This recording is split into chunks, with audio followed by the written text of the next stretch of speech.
Pamirsa Pelindo Subregional 3 Pelabuhan Benoa, narkayang wenten penincapan wilangan penumpang mudik lebaran warsene mangkin kantos 5% yening saihang ring warsene lintang. Punika mawinan samian tim terminal Kauduhang nampenen becik penincapan punika melarapan yaga yang posko layanan angkutan lebaran selami 4 dau.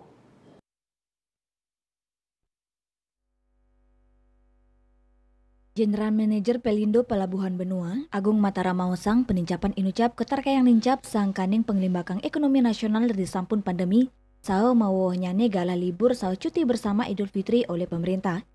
Indiki inucap nangiang mana kerama untuk mikelengin Idul Fitri kesarangin keluarga nipun ring genapel kadan, napi male ring warsa sedurungnyane kantun kuatasin uger-uger pandemi COVID-19.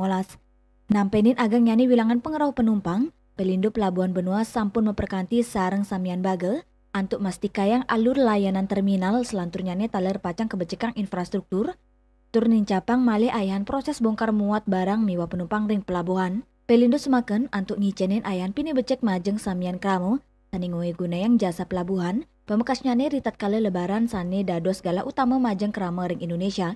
Mataram ngawawohin, pusko kesiagayang ngawit tanggal 7 April kantos kutus Mei, sanikap tiang kewentenannyane sidang ngewantu penumpang muliang informasi keberangkatan, pengamanan tur kesehatan selami musim mudik lebaran, selanturnya ring warsa kali likur nilintang, wenten sawatara petang talian diri penumpang mudik lebaran ngelintangin Pelabuhan Benua, rada sawatara siwan tali diri penumpang embarkasi, miwa kali talian diri penumpang dembarkasi, Citamaya Balipos nguningayang.